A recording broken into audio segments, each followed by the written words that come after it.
छत्तीसगढ़ की सियासत में आजकल एक नाम काफी चर्चा में है। चर्चा इसलिए कि सियासी जानकार कह रहे हैं कि यह शख्स राज्य की 12% वोटरों को एकजुट कर सकता है। आखिर ऐसी चर्चा क्यों हो रही है, इसे हम इस खबर में बताएंगे। जय जोहार, मैं हूं पूजा शर्मा और आप देख रहे हैं छत्तीसगढ़ तक। छत्तीसगढ़ विधानसभा चुनाव के लिए नामांकन की प्रक्रिया शुरू हो चुकी है। 7 नवंबर को पहले चरण में जिन 20 सीटों के लिए वोट डाले जाने हैं, उन सीटों से बीजेपी और कांग्रेस के साथ अलग अलग राजनीतिक दलों के उम्मीदवार निर्दलीय नामांकन कर रहे हैं। इसी कड़ी में पूर्व मुख्यमंत्री डॉक्टर रमन सिंह ने भी सोमवार को राजनांदगांव विधानसभा सीट से अपना नामांकन पत्र दाखिल कर दिया, जिसमें गृह मंत्री अमित शाह भी पहुंचे। नामांकन के बाद अमित शाह ने जनसभा को भी संबोधित किया। उन्होंने भ्रष्टाचार को लेकर छत्तीसगढ़ सरकार पर निशाना साधा, लेकिन एक बात और थी जिसे लेकर अब चर्चे शुरू हो गए हैं। ईश्वर साहू को शाह के मंच पर जगह देना बीजेपी की एक तीर से दो शिकार करने की रणनीति मानी जा रही है। पहली ये कि ईश्वर जिस साहू समाज से आते हैं वो छत्तीसगढ़ की सबसे प्रभावी ओबीसी जातियों में से एक है, और दूसरा, ईश्वर साहू का ना तो कोई राजनीतिक बैकग्राउंड है और ना ही वो कभी राजनीति में सक्रिय रहे हैं। वे जातिगत समीकरण के साथ ही जातिगत जनगणना के दाव की काट के लिए गरीब काट के सांचे में फिट बैठते हैं। अपने दर्शकों को बता दें कि ईश्वर साहू बिरनपुर में सांप्रदायिक झड़प के दौरान जान गंवाने वाले भुवनेश्वर साहू के पिता हैं। इसी साल 6 अप्रैल को बेमेतरा जिले के बिरनपुर गांव में सांप्रदायिक झड़प की घटना में भुवनेश्वर साहू की मौत हो गई थी। इस तरह वे हिंदुत्व को धार देने की रणनीति में भी फिट हैं। ईश्वर साहू ने टिकट मिलने के बाद कहा कि मेरे बेटे को न्याय मिले, इसके लिए हर हिंदू के घर जाकर न्याय की गुहार लगाऊंगा। बेटे की हत्या के समय सभी हिंदुओं ने मेरा समर्थन किया था। उन्होंने ये भी कहा कि बीजेपी ने गरीब को अपना सदस्य बनाने का मौका दिया है, इसके लिए पार्टी को धन्यवाद। हिंदुत्व को धार देने के संकेत और गरीब कार्ड दोनों की झलक ईश्वर के इस बयान में भी है।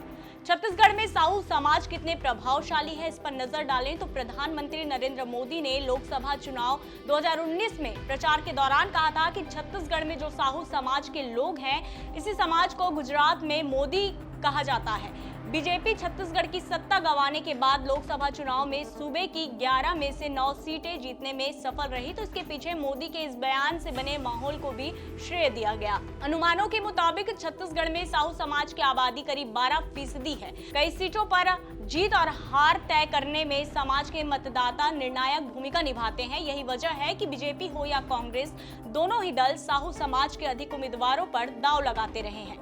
साल 2018 के चुनाव पर नजर डालें तो बीजेपी ने सूबे की 51 सामान्य सीटों में से 14 पर साहू समाज के नेताओं को उम्मीदवार बनाया था। कांग्रेस ने समाज के 8 नेताओं पर दांव लगाया था। हालांकि बीजेपी से केवल एक साहू चेहरे रंजना साहू को जीत मिली थी। वहीं कांग्रेस ने 8 में से 5 साहू नेता चुनाव जीतकर विधानसभा पहुंचने में सफल रहे थे, जिसमें कसडोल सीट से शकुंतला साहू, अभनपुर सीट से धनेन्द्र साहू, दुर्ग ग्रामीण से ताम्रध्वज साहू, डोंगरगढ़ से दलेश्वर साहू और खुज्जी से छन्नी साहू के नाम शामिल हैं। साल 2013 के चुनाव में बीजेपी से 12 और कांग्रेस से साहू जाति के 8 उम्मीदवार चुनावी मैदान में उतरे थे। बीजेपी के टिकट पर 5 और कांग्रेस के 8 में से 4 उम्मीदवार चुनाव जीतकर विधानसभा पहुंचने में सफल रहे थे। तब 90 सदस्यों वाली विधानसभा में 9 विधायक साहू समाज के थे, जो आंकड़ों के लिहाजा से देखें तो करीब 10% पहुंचता है। पिछले चुनाव में बीजेपी के टिकट पर साहू समाज ने आने वाले केवल एक उम्मीदवार को ही जीत मिली थी। बीजेपी 15 साल बाद छत्तीसगढ़ की सत्ता से बाहर हुई, तो इसके पीछे भी साहू समाज के छिटके वोट को एक प्रमुख वजह बताया गया, जिसको देखते हुए बीजेपी ने इस बार साहू समाज को साधने के साथ ही ईश्वर के सहारे गरीब और हिंदुत्व का कार्ड चल दिया है। राजनांदगांव में शाह और रमन जैसे नेताओं के साथ मंच पर ईश्वर को जगह देकर बीजेपी ने बड़ा संदेश देने की कोशिश की है।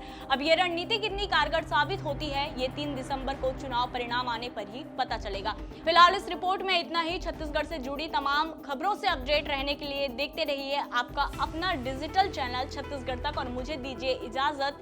जय जोहार, नमस्कार।